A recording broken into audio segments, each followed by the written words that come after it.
Hello students, आज हम पाठ्यक्रम से पार भाषा के जो व्यवहारिक स्वरूप होता है उसके बारे में चर्चा करेंगे इस वीडियो में।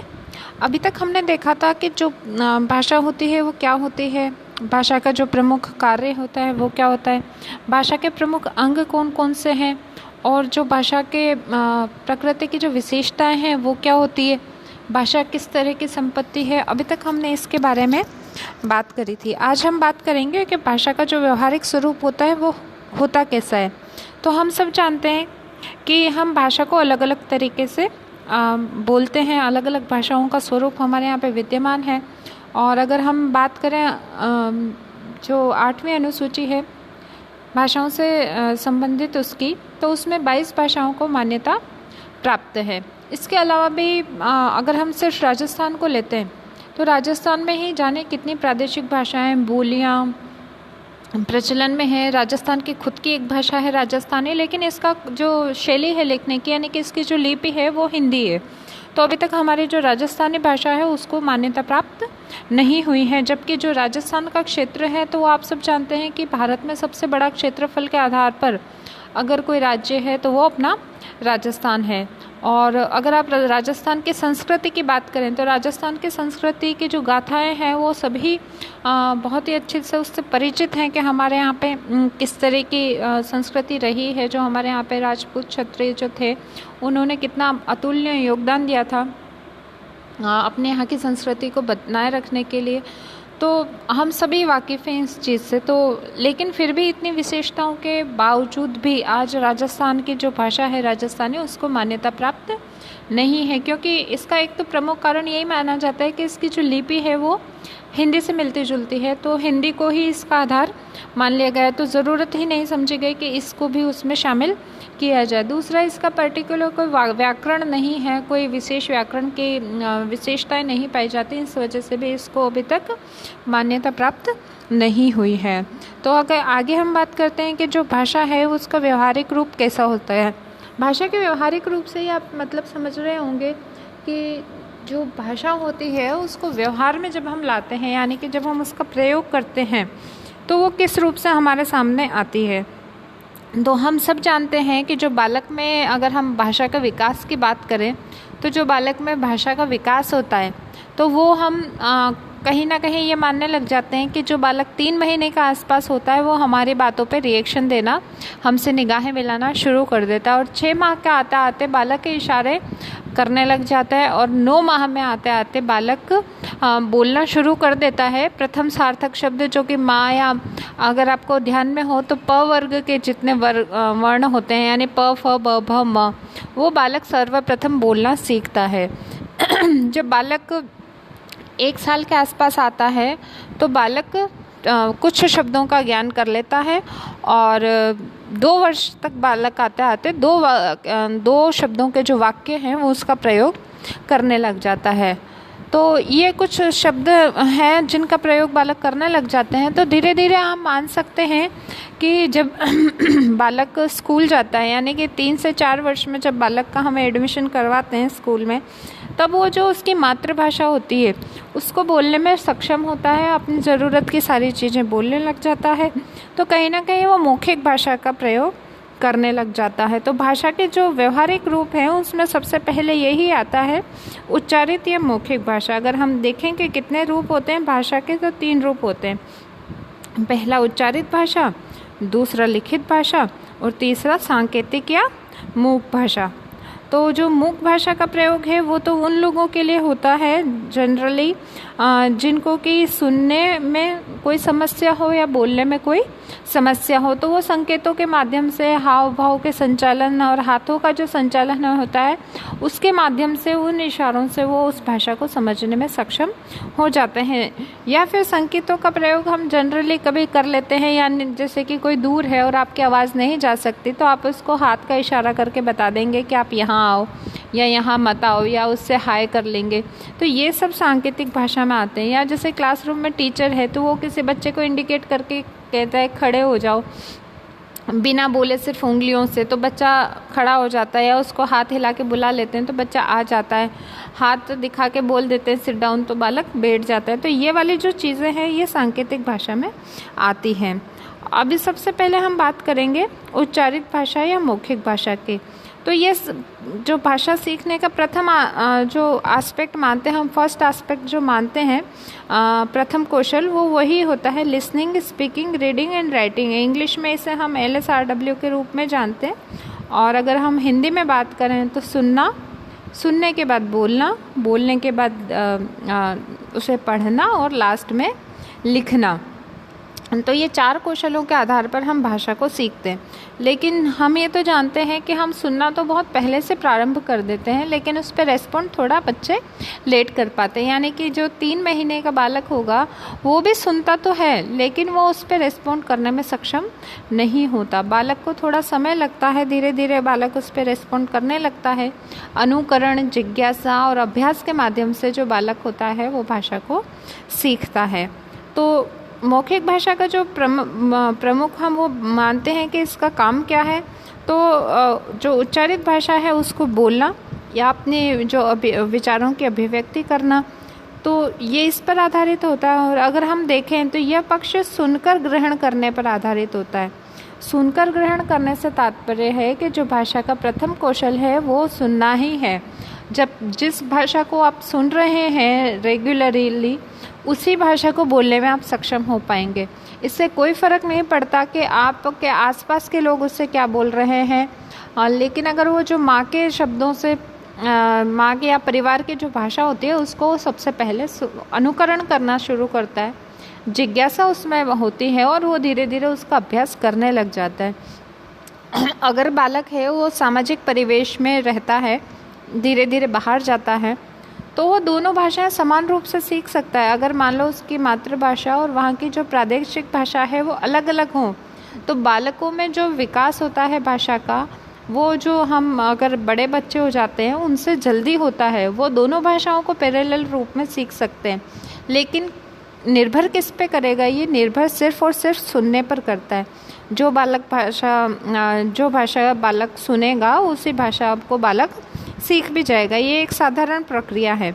और ये किस माध्यम पे काम करती है? ये लिसनिंग और स्पीकिंग, इन दोनों पे ही आधारित होती है। यानी कि हम सुनते हैं और हम सुनकर उसको बोलने लग जाते हैं। जो हम सुनकर जो अभिव्यक्त करते हैं, हमारे मन में जो विचार आते हैं, उठते हैं, उनको जब हम रिप्लाई करते हैं तो वो भाषा का उच्चारित स्वरूप होता है। दूसरा है कि ये भाषा प्रयोग में कैसे आई। तो भाषा, तो अगर हम उत्पत्ति के सिद्धांत की बात करें तो ये बहुत सारे सिद्धांत आएंगे कि भाषा की उत्पत्ति कैसे हुई, लेकिन हमें अब प्रॉपर कोई आंसर मिलता नहीं है कि भाषा की उत्पत्ति इस तरीके से हुई होगी, क्योंकि ये सब हम अनुमान ही लगा सकते हैं कि इस तरह से भाषा का कोई अस्तित्व बना होगा, पर पर्टिकुलरली हम उसकी जड़ में जाकर नहीं पता कर सकते, या वैज्ञानिक तौर पर हम पता नहीं लगा सकते कि भाषा की उत्पत्ति कैसे हुई है। लेकिन हमें ये ज़रूर पता है कि 4 कौशल होते हैं, listening, speaking, reading and writing, जिसके थ्रू बालक जो है वो भाषा सीखने लग जाता है। दूसरा है कि जब हम गुरुकुल की प्रणाली में पढ़ते थे तब वहाँ पे जो शिक्षा की व्यवस्था थी वो उच्चारण पे ही आधारित थी, लिखित अवस्था उसकी नहीं थी। बाद में लिखित अवस्था आई जब धीरे धीरे हमने अपना इतिहास लिखना शुरू किया, या मौर्य काल में, गुप्त काल में हम कह सकते हैं कि शिलालेखों पर उसका अंकन करना शुरू किया, तो धीरे धीरे लिखित अवस्था जो है वो शुरुआत हुई थी। और उसको ही, उच्चारित भाषा को ही हम पढ़ते आ रहे थे। जैसे आज हमारे वेद हैं, पुराण हैं, तो ये सब जो चीज़ें हैं ये कहीं ना कहीं उच्चारण के आधार पर ही हम एक दूसरे को ट्रांसफ़र कर रहे थे। इसका कोई लिखित स्वरूप पहले अस्तित्व में नहीं था। लेकिन जो चीज़ उच्चारित होती है उसमें कहीं ना कहीं अपभ्रंश या मिस्टेक आने की संभावना होती है, कुछ गलती होने की संभावना होती है। कैसे होती है कि उसको बोला तो कुछ जा रहा था, लेकिन अगर एक बात 10 जनों से बोलने को कहा जाए तो कहीं ना कहीं उसके शब्दों में परिवर्तन कर देंगे। दूसरा, इस विचारों को हम ज़्यादा समय तक, लंबा समय तक याद नहीं रख सकते। जैसे कि अगर आप अभी ये वीडियो देख रहे हैं तो आप मेरी आवाज़ को सुन रहे हैं, तो लेकिन उसका जो रिकॉर्ड है आपके माइंड में वो थोड़ी देर बाद गायब हो जाएगा। लेकिन अगर आप इस चीज़ को देख रहे हैं, जो लिखित भाषा आपके सामने लिखा हुआ है, तो इसको आप कभी भी खोल के देख सकते हैं। खैर ये वीडियो का माध्यम है, लेकिन अगर कक्षा में बालक को पढ़ा रहे हैं तो उस समय जो उसका टीचर बोल रहा है तो उसका इम्पेक्ट उसको कुछ याद रहेगा, कुछ नहीं रहेगा, लेकिन जो नोट्स बना लेता है वो उसके साथ लंबे समय तक रहते हैं। तो दूसरा इसमें है लिखित भाषा। लिखित अभिव्यक्ति से संबंध होता है, यानी कि जो अभिव्यक्ति हम यहाँ पर बोलकर व्यक्त कर रहे थे वो हम यहाँ पर लिख कर व्यक्त कर देते हैं, तो ये लिखित अभिव्यक्ति से संबंधित होता है। दूसरा ये स्थायी माध्यम होता है। स्थायी माध्यम से तात्पर्य है कि जो नोट्स आप बना रहे हो, जो बनाते हो अपने रजिस्टर में लिख कर, या जैसे आजकल कंप्यूटर में हम सहेज के रख देते हैं, तो वो एक लंबा रिकॉर्ड हो जाता है। उसको जब हमारी आवश्यकता होती है तब हम उसे खोलकर और दोबारा उसका अध्ययन कर सकते हैं। तो ये जो चीज़ें हैं दीर्घकाल तक उपयोगी हैं, यानी कि अगर मैंने आज पढ़ाया है आपको तो जब आपका एग्ज़ाम आएगा तब तक ये यूज़फुल ही है। और मान लो एग्ज़ाम के बाद भी अगर ये आपके कहीं आगे काम आती हैं तो वो रजिस्टर से वो जो लिखित चीज़ें आपके पास हैं, लिखित मटेरियल, लिखित कंटेंट जो आपके पास है रिटर्न में, वो आपको लंबे समय तक काम देगा। लंबे समय तक हम हमारी उन चीज़ों को संभाल कर रख सकते हैं। अन्यथा वो क्या होगा कि ओरल है, आपको दिमाग में है तो कहीं ना कहीं आप उसको भूल जाओगे, कुछ समय बाद भूल जाओगे, लेकिन अवश्य कहीं ना कहीं वो हमारे माइंड से स्लिप हो जाता है। तीसरा है सांकेतिक भाषा या मूक भाषा। तो सांकेतिक भाषा विचार विनिमय के संकेतों के माध्यम से हम कर दे, जैसे बुलाने के लिए हमने आने का इशारा कर दिया, वापस जाने के लिए हमने जाने का इशारा कर दिया, खड़े होने के लिए हमने हाथ ऊपर की तरफ कर दिया, बैठने के लिए हमने हाथ नीचे दिखा दिया बालक को तो बालक बैठ जाता है। और इसके अलावा जो लोग होते हैं जो सुनने में और बोलने में सक्षम नहीं होते तो वो सांकेतिक भाषा का प्रयोग करते हैं। और इसमें भी इम्पोर्टेंट एस्पेक्ट ये है कि एक बालक है, उसकी जो वोकल कॉर्ड्स हैं वो तो ठीक हैं, वो चाहे तो वो बोल सकता है, लेकिन उसने कभी उस चीज़ को सुना नहीं है, यानी कि उसकी जो श्रवण की शक्ति है वो ख़त्म हो चुकी है।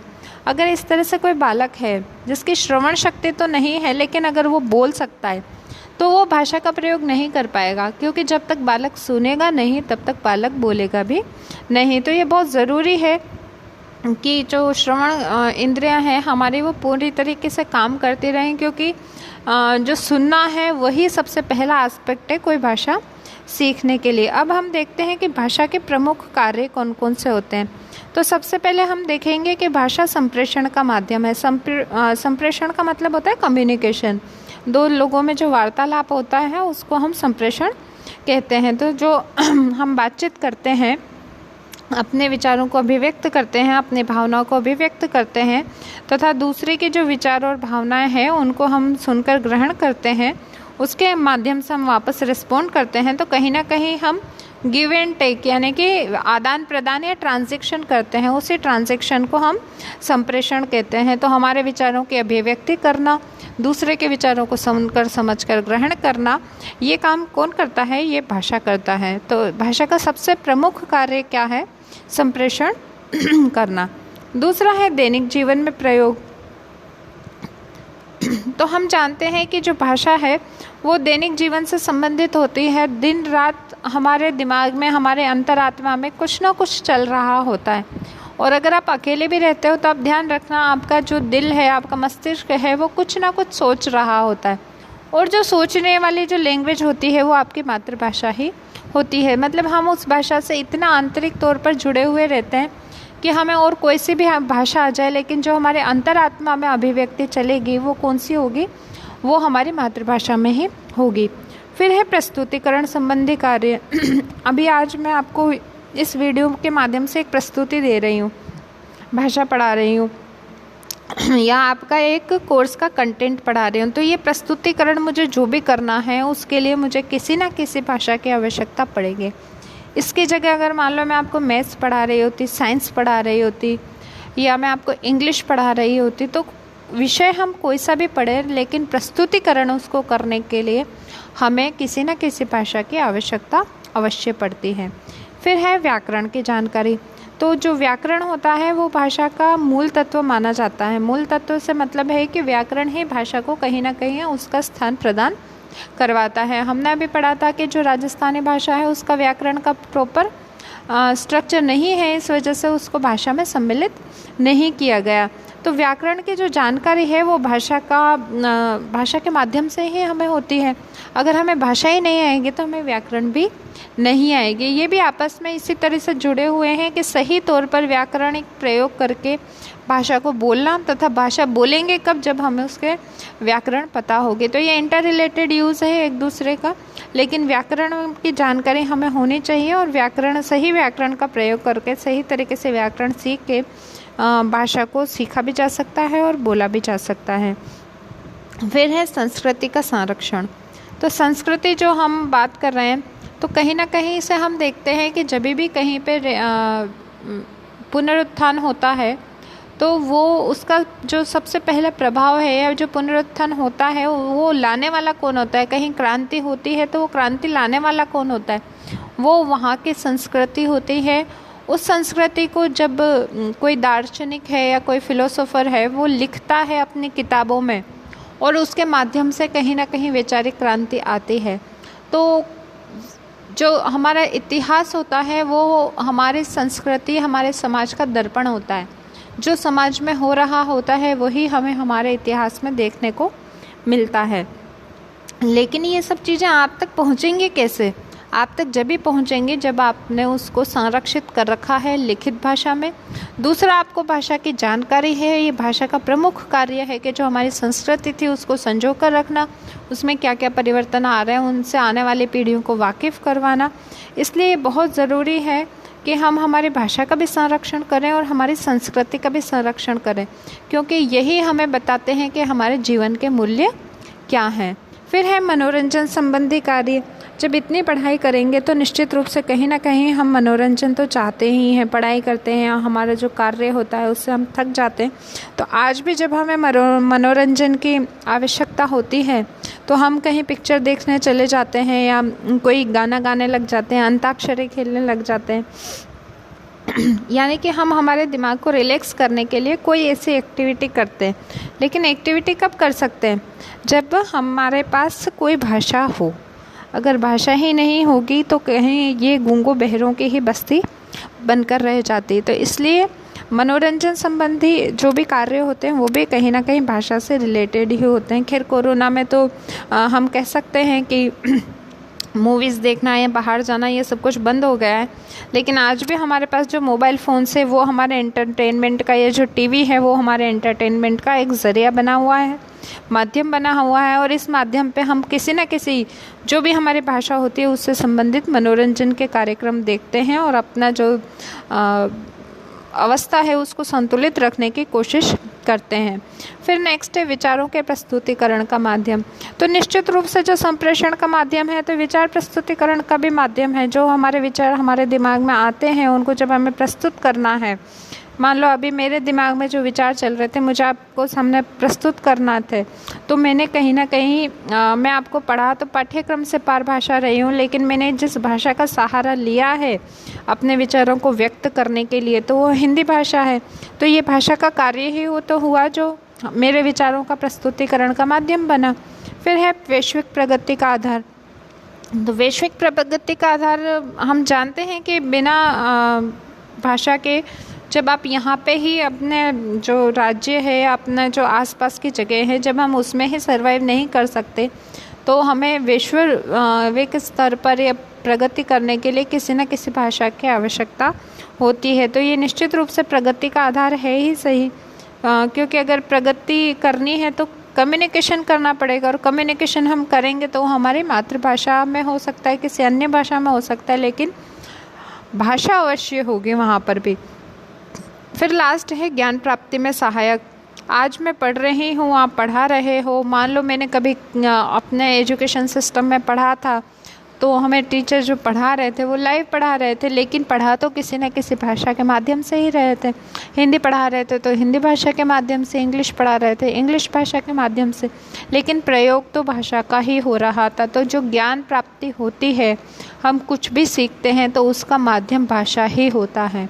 अगर आप वैज्ञानिक में हो और आप कोई प्रयोग करना चाहते हो तो आपको बोलना ही पड़ेगा कि हम सबसे पहले एक बीकर लेंगे, उसमें हम ये सोल्यूशन डालेंगे, उसको फिर हम गर्म करेंगे। वो एक्टिविटी दिखा तो रहे हो लेकिन उसको कहीं ना कहीं एक पूरा करने के लिए एक भाषा की आवश्यकता भी होगी। तो इस प्रकार से हम देखते हैं कि ये भाषा के प्रमुख कार्य हैं और ज़्यादा टिपिकल नहीं है, लेकिन बस इन पॉइंट्स को हमें दिमाग में रखना है। हम सब जानते हैं भाषा होती क्या है, लेकिन उसको सही तरीके से लिखना भी आना चाहिए। और ये सारे इजी पॉइंट हैं, इनकी डिटेल की ज़रूरत आपको है नहीं।